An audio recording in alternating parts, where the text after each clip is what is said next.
Saludos, doctor Rebasa, compañeros y público en general. En esta oportunidad, el grupo B3 hablará sobre la histoplasmosis, precisando un enfoque en cuanto a su definición y a sus factores de riesgo. Tenemos la histoplasmosis. La definición es una micosis sistémica, ¿sí?, que va a ser causada por dos variedades del histoplasma capsulatum. En cuanto a su vía de transmisión, tenemos que es vía inhalatoria, ¿sí? ¿Por qué? Por aerosoles contaminados con micronidios infecciosos. Ahora, en cuanto a su gravedad y a su evolución, va a depender de dos factores. ¿Por qué? El primer factor va a ser la magnitud de exposición y el segundo factor va a ser el estado inmunitario del individuo.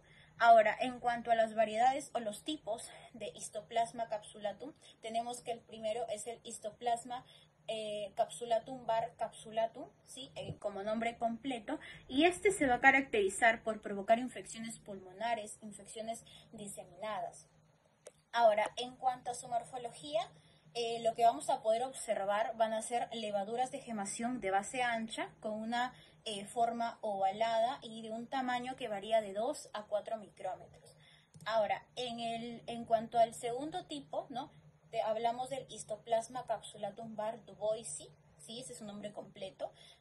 A diferencia del primero, se va a caracterizar porque causa en sí lesiones cutáneas, ¿sí? Lesiones óseas. Y en cuanto a su morfología en tejido, vamos a poder observar nosotros levaduras también de gemación, pero de pared gruesa y un tamaño aumentado, un tamaño mucho mayor, ¿sí?, que el capsulatum, o sea, de un 8 a 15 micrómetros. Le doy pase a mi siguiente compañero. Bueno, continuando, con respecto al agente etiológico de la histoplasmosis, tenemos que se va a tratar del histoplasma capsulatum, el cual va a presentar dos variedades en los seres humanos. Tenemos primero a la variedad capsulatum y a la variedad duboisí. La variedad capsulatum se va a encontrar principalmente en América y la variedad duboisí en África. Con respecto a la taxonomía del histoplasma capsulatum, tenemos lo siguiente. Pertenece al reino Eumycota, a la división Ascomycota, a la clase Euascomicetes, al orden Onigenales y a la familia Onigenaceae.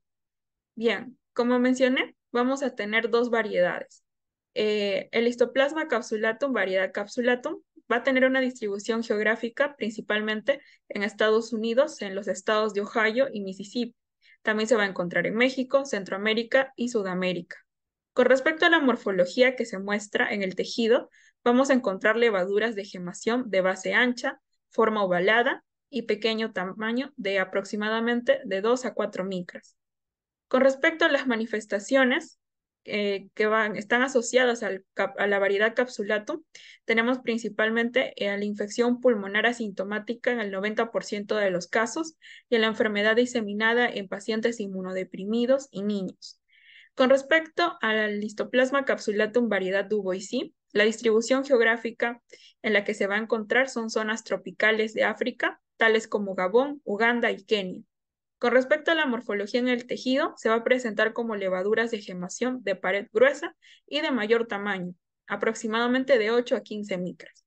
Con respecto a las manifestaciones clínicas, se va a presentar principalmente con afecciones cutáneas y óseas con mayor frecuencia. Asimismo, lo que corresponde a las enfermedades pulmonares, estas van a tener una baja incidencia con respecto a esta variedad.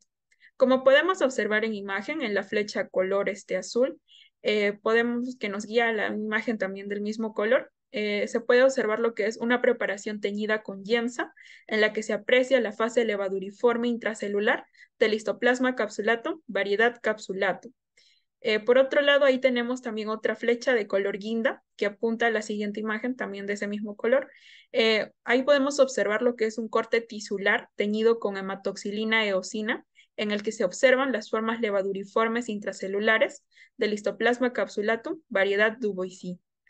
Bien, con respecto a los aspectos generales, tenemos de que ambas variedades de histoplasma capsulatum van a presentar lo que es un dimorfismo térmico y van a ser capaces de desarrollarse como formas filamentosas y alinas en la naturaleza y también en cultivos a 25 grados Celsius y como una levadura intracelular de gemación en tejido y en cultivos incubados a 37 grados Celsius.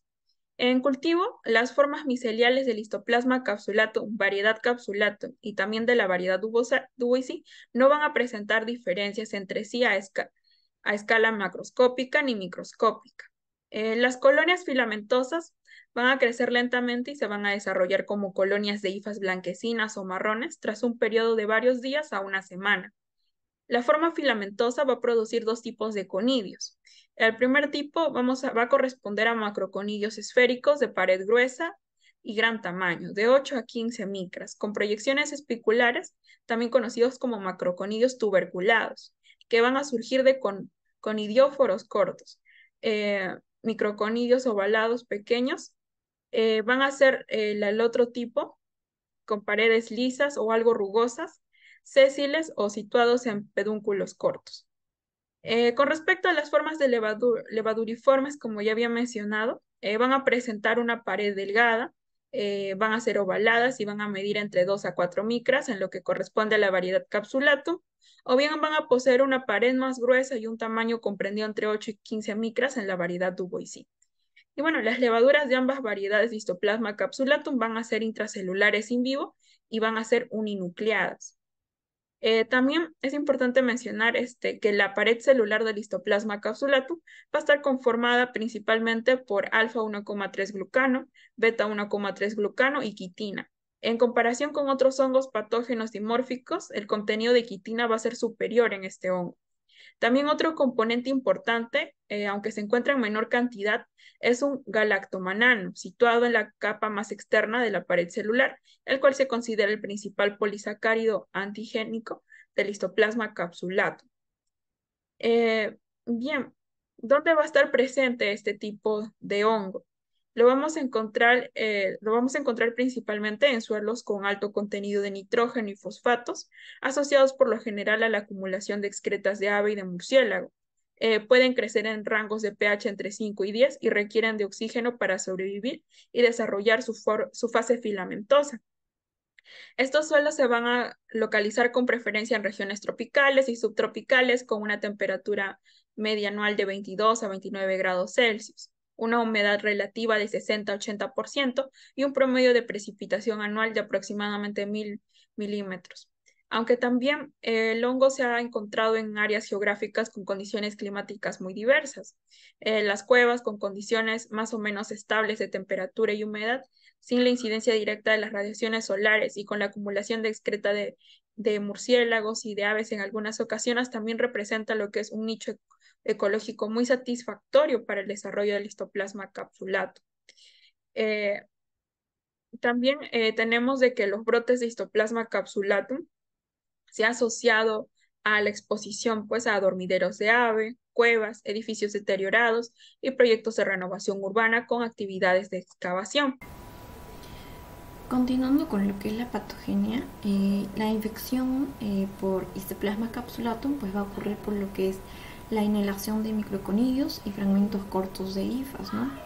Estos pues una vez que ingresaron ya al hospedero pues pasan una fase levaduriforme, ¿no? El cual va a ser la principal responsable de lo que es la patogenia de este hongo, ¿no? Estos microconidios que van a ingresar, ¿no? Tienen un pequeño tamaño y van a ser hidrofóbicos, ¿no? Lo cual va a favorecer, ¿no? Que se dispersen mayormente por lo que es la vía aérea, ¿no? Y así pues van a alcanzar lo que es el aparato respiratorio del hospedero, ¿no? Entonces esta va a ser una característica importante en lo que es la patogenia de esta especie, ¿no? En el caso de lo que es el morfotipo filamentoso se le considera que es la forma infectante, ¿no? Y pues ya la fase levaduriforme pues es el morfotipo patogénico, ¿no? Al igual que otras especies pues de hongos, la producción de pigmentos de melanina va a ser un factor de virulencia, ¿no? En este hongo, ¿no? Entonces, una vez que este hongo ha ingresado en el hospedero, ¿no? Pues va a iniciar lo que es este proceso de transformación hacia levadura, ¿no? Que va a ocurrir en lo que es el sitio inicial de infección en los pulmones, ¿no? Este proceso de transformación va a estar favorecido por lo que son diversos factores como la temperatura, la presencia de cisteína y de monofosfato de adenosina cíclico. Entonces, bueno, en el interior pues, de este organismo, este hongo va a ser fagocitado por los macrófagos, ¿no? Y va a sobrevivir, ¿no? En este medio intracelular debido a diversos mecanismos que posee, ¿no? Como son modular lo que es el pH, resistir lo que es el efecto de los radicales tóxicos del oxígeno y el efecto degradativo de diferentes enzimas, ¿no? Entonces, bueno, a este hongo, Histoplasma capsulatum, se le considera como un parásito intracelular facultativo, ¿no? Y pues esto quiere decir que puede encontrarse en lo que es el medio extracelular. Sin embargo, pues va a preferir ubicarse dentro de lo que son los macrófagos y monocitos, ¿no? En el caso del mecanismo de entrada al macrófago, va a ocurrir por lo que es la fagocitosis, ¿no? El cual va a estar medida por las opsoninas, como las inmunoglobulinas y los componentes del complemento. Asimismo, pues también va a ingresar lo que es el interior de los macrófagos, el cual va a estar relacionado con lo que es la infección temprana, ¿no? De forma general, pues la inmunidad protectora en la histoplasmosis se va a basar en lo que es la interacción coordinada entre los componentes celulares como son los macrófagos, los leucocitos polimorfonucleares y las células natural killer, con lo que es la liberación de diversas citoquinas como son la interferón gamma, el factor de necrosis tumoral alfa y la interleucina 12, ¿no? Bueno, el principal pues, mecanismo inmune responsable de esta protección va a ser pues, la respuesta mediada por células, ¿no? Y bueno, se considera que la respuesta humoral pues, no va a tener un efecto directo en la inmunidad, ¿no? En el caso de la resolución de la infección, pues va a estar condicionada por lo que es el desarrollo de una respuesta de linfocitos T específicas alrededor de las 2 primeras semanas, ¿no? Y pues esta va a desempeñar un papel fundamental en lo que es los mecanismos de defensa contra este agente, ¿no? Los linfocitos T auxiliares pues van a ser los que van a activar a los macrófagos y van a aumentar su capacidad fúngica, ¿no? Y pues va a estimular lo que es la formación de granulomas. Asimismo, las células natural killer van a ser las capaces de eliminar lo que es el hongo extracelularmente y la presencia de pues, anticuerpos anti-Histoplasma capsulatum va a incrementar la capacidad pues, fungicida de estas células, ¿no? De todas ellas. En el caso de pacientes con alteraciones de la respuesta a inmunidad celular, la infección pues, por este hongo no va a ser controlada, ¿no? Y va a haber una tendencia a la diseminación, la cual va a ser progresiva, ¿no? Esta infección, por tanto, se va a extender a diversos órganos, los cuales pues preferentemente son la médula ósea, el hígado, el vaso y las glándulas suprarrenales. Factores de riesgo. La presentación de la enfermedad suele tener un curso benigno e inmunocompetente, siendo la forma diseminada una rareza en los mismos. Por el contrario, va a ser la forma más frecuente en inmunosuprimidos, especialmente en aquellos que padecen el virus de la inmunodeficiencia humana. El 90% de los casos se va a registrar en este grupo de pacientes. También las personas que corren mayor riesgo de tener una infección grave van a ser los niños menores de 2 años y los adultos de 55 años a más, ya que tienen sistemas inmunitarios más débiles. Por este motivo, este grupo va a ser más propenso a desarrollar histoplasmosis diseminada, que viene a ser el tipo más grave de la enfermedad. Otros factores que pueden debilitar el sistema inmunitario van a ser los siguientes, como ya mencioné, pues el VIH, también la quimioterapia para el cáncer, medicamentos con corticoides, como por ejemplo la prednisona, inhibidores del factor de necrosis tumoral, a menudo van a ser utilizados para controlar la artritis reumatoide. También encontramos el consumo de medicamentos para evitar el rechazo de órganos trasplantados. Además, la posibilidad de experimentar síntomas de histoplasmosis va a depender de la cantidad de esporas que se inhalan.